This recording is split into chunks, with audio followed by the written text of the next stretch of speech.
провода, ток по рукам, телефон на все голоса говорит пока. Пора.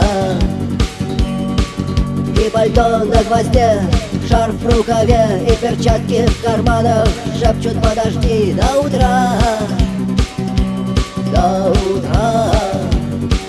Но странный стук зовет дорогу.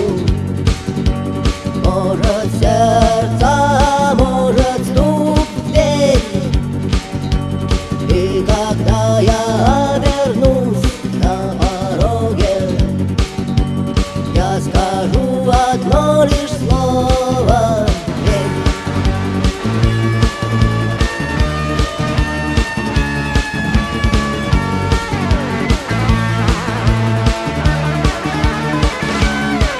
И опять на вокзал, и опять к поездам, и опять проводник выдаст белье и чай.